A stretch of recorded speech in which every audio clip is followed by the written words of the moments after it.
दोस्तों, अब आपने मेरी पूरी कहानी सुनी, कैसे मैंने जीरो से अपना एक्सपोर्ट बिजनेस शुरू किया। ठीक है, कैसे मैंने अपने बिजनेस को एक लोकल लेवल से ग्लोबल लेवल तक पहुंचाया और अपने कन्फ्यूज़न को क्लैरिटी में बदला और अपने सपनों को मैंने एक सिस्टम में बदला। फ्रेंड्स, मेरा नाम है सैयद इरफान अली। मैं एक मर्चेंट एक्सपोर्टर हूँ, एग्जिम बिजनेस एडवाइज़र हूँ और साथ ही साथ में ट्रेनर हूँ। इसके साथ ही साथ मैं Google certified e commerce and digital marketing specialist भी है। मैं उन व्यापारियों की या उन लोगों की या उन प्रोफेशनल्स की हेल्प करता हूँ जो अपना एक्सपोर्ट इंपोर्ट बिजनेस स्टार्ट करना चाहते हैं या जिन्होंने अपना एक्सपोर्ट इंपोर्ट बिजनेस स्टार्ट कर लिया है, उसको ग्लोबल मार्केट तक स्केल करना चाहते हैं। मैं उन लोगों की हेल्प करता हूँ। मुझे इंटरनेशनल ट्रेड में 5 सालों का एक्सपीरियंस है, साथ ही साथ में डोमेस्टिक बिजनेस में 15 सालों का एक्सपीरियंस होल्ड करता हूँ और उन्हीं एक्सपीरियंस की बेस पे मैंने 100+ अपने स्टूडेंट्स को इसी एक्सपोर्ट इंपोर्ट बिजनेस के बारे में सिखाया है और उनका पहला शिपमेंट सक्सेसफुली एक्सपोर्ट कराया भी है। मैं आज आपको वो सब प्रैक्टिकल रोड मैप सिखाने और बताने आया हूँ जिससे मैं और मेरे स्टूडेंट्स मिलकर हम उसी प्रोसेस को समझकर एक्सपोर्ट सीखते हैं और एक्सपोर्ट करते हैं। ठीक है, इसी घड़ी में 7 स्टेप एक्शन प्लान में हमारा स्टेप नंबर 5 है pricing, quotation and documentation mastery. ठीक है, बहुत ही इंपॉर्टेंट फैक्टर्स हैं तीनों, pricing, quotation and documentation mastery. अब अपनी जो एक्सपोर्ट की जर्नी चालू हो रही है उसके नाम में 4 स्टेप कंप्लीट कर चुके हैं। पहला, हमने हमारी एक एक्सपोर्ट बिजनेस आइडेंटिटी बना चुकी है। सेकेंड, हमने एक प्रोडक्ट को चूज़ कर लिया और मार्केट को भी चूज़ कर लिया। तीसरा, हमने एक फाइंडिंग रिलायबल सप्लायर को भी चूज़ कर लिया कि एक रिलायबल सप्लायर कैसा होगा। अच्छा, रिलायबल सप्लायर होने के बाद हमने बायर फाइंडिंग करना चालू की, हमें बायर भी मिल चुका। बायर फाइंडिंग के बाद हमने उसी के साथ कम्युनिकेशन करना सीखा, कैसे हम उससे कम्युनिकेशन कर सकते हैं। ठीक है, अब स्टेप नंबर 5 होती है कि बायर से कम्युनिकेशन करने के बाद अब आपके पास ऑर्डर फाइनल होने वाला है। क्या बायर ने आपको किसी चीज़ का इंक्वायरी दिया, तो अब स्टार्ट होती है स्टेप नंबर 5 जिसमें हम बात करेंगे pricing, quotation and documentation mastery के बारे में। अब सपोज करिए आपके बायर के साथ आपका कम्युनिकेशन चल रहा है, आपको भेजना है सपोज कि क्यूमिन इंडिया से बहुत ज़्यादा जाता है। आपका प्रोडक्ट है जीरा क्यूमिन, बायर साहब की बात हो रही है, बायर को आपको कोटेशन देना है। ठीक है ना, बायर ने आपसे बोला कि प्लीज़ सेंड योर प्राइसेस। तो इंटरनेशनल मार्केट में आप डायरेक्ट ऐसे नहीं भेज सकते आज का इसका प्राइस ही है, आपको एक प्रोसेस फॉलो करना होता है। आपको भेजना होता है परफॉर्मा इनवॉइस या कोटेशन फॉर्म, ठीक है, जिसमें आपको सारी चीज़ें मेंशन होती है कि आप ये प्रोडक्ट कितने में देंगे, इसका फैक्ट्री का प्राइसेस क्या है, अगर आप में से पोर्ट तक लेना चाहते हैं तो आप पोर्ट तक का प्राइस क्या होगा, अगर आप आपके पोर्ट तक लेना चाहते हैं और सपोज कीजिए आपका बाहर सिडनी में, सिडनी के उसको कहीं किसी एरिया में माल चाहिए तो वहाँ का प्राइस आप कैसे कोट करेंगे। वो बायर बोलता नहीं, आप मुझे मेरी फैक्ट्री तक ला के दीजिए, तो आप उसका कॉस्टिंग कैसे देंगे। तो ये सब कोटेशन का पार्ट है। अच्छा, कोटेशन के पार्ट के अंदर आपको इनको टर्म्स का ध्यान रखना होता है। इनको टर्म्स एक फैक्टर है जो माल की रिस्पॉन्सिबिलिटी डिसाइड करती है, साथ ही साथ रिस्पॉन्सिबिलिटी के साथ ये चीज़ ये भी डिसाइड करती है कि बायर कहाँ से कहाँ तक का पैसा देगा, सप्तल, और जो आप एक्सपोर्टर वो कहाँ से कहाँ तक का उसका भाड़ा माल की लागत चुकाएगा। ठीक है, ये सब चीज़ें इनको टर्म होती है।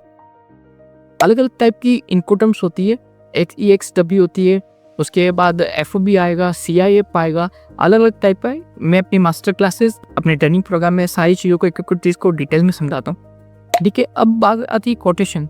कोटेशन के बाद आती है बात प्राइसिंग की। तो प्राइसिंग में आपको हमेशा कॉस्ट के एलिमेंट, फ्रेट, कस्टम का ड्यूटी, पोर्ट का ड्यूटी, पोर्ट के चार्जेस, CHA के चार्जेस, इन सब चीज़ों का ध्यान रखना होता है। ठीक है, इसी तरह आपको जब एक एक चीज़ को स्टेप बाय स्टेप करेंगे तो आपका डॉक्यूमेंटेशन पार्ट कंप्लीट होगा। डॉक्यूमेंटेशन पार्ट के अंदर आपको प्री शिपमेंट डॉक्यूमेंटेशन आएंगे, पोस्ट शिपमेंट के डॉक्यूमेंटेशन आएंगे। जैसे सबसे पहले आपका परफॉर्मा इनवॉइस बनता है, परफॉर्मा इनवॉइस के बिहाफ पर आपका पेमेंट टर्म डिसाइड होता है। ठीक है ना, साथ ही साथ आपका इनको टर्म भी डिसाइड होता है। परफॉर्मा इनवॉइस के अंदर आप अपनी टर्म एंड कंडीशन लगाते हैं, तो वो परफॉर्मा इनवॉइस कैसे बनता है मैं अपनी ट्रेनिंग प्रोग्राम में सिखाता हूँ। कमर्शियल इनवॉइस कैसे बनेगा वो अपने ट्रेनिंग प्रोग्राम में सिखाता हूँ। तो पहला आपका परफॉर्मा इनवॉइस हो गया, उस बिहाफ पर आपका पेमेंट टर्म और इनको टर्म भी डिसाइड हो गया।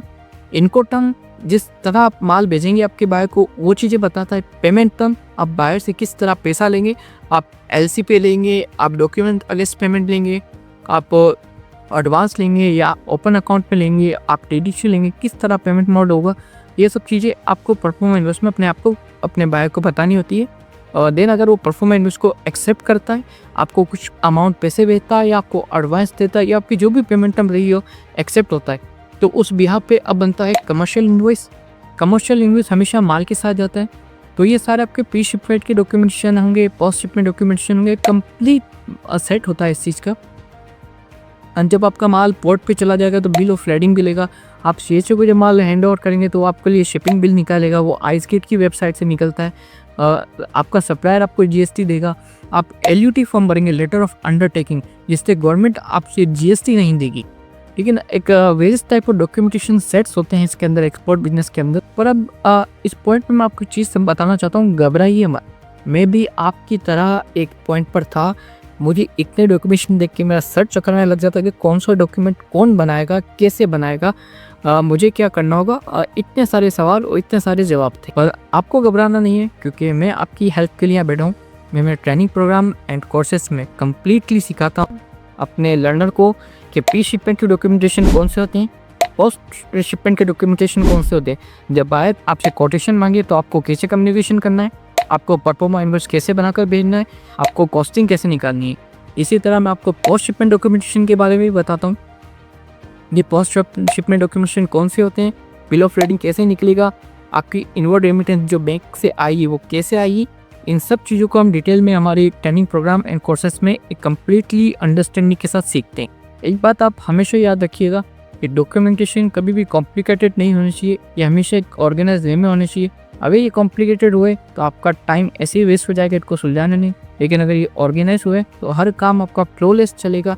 अब सवाल ये नहीं है कि अपॉर्चुनिटी है या नहीं, अब सवाल ये है कि आप रेडी हो या नहीं हो।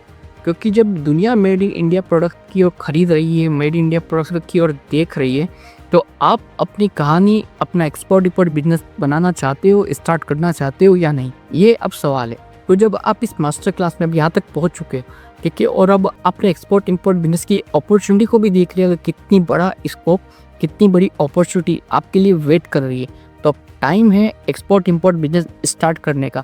तो एक बार फिर चैट बॉक्स और कमेंट बॉक्स में आप लिख के बताएं माय एक्सपोर्ट टाइम 2026। मैं हूं सैयद इरफान अली। मैं विश करता हूं कि आप भी इंडिया के नेक्स्ट सक्सेसफुल एक्सपोर्टर बने, और मैं आपको तब तक नहीं छोड़ूंगा जब तक आपका पहला शिपमेंट नहीं हो जाता। Thank you for joining and thank you for joining. मिलते हैं कोर्स के अंदर एक नई मेमोरी के साथ, एक नई वाइब के साथ, एक नई एनर्जी के साथ। मैं आपका वेट कर रहा हूँ कोर्स के अंदर। Thank you and thank you.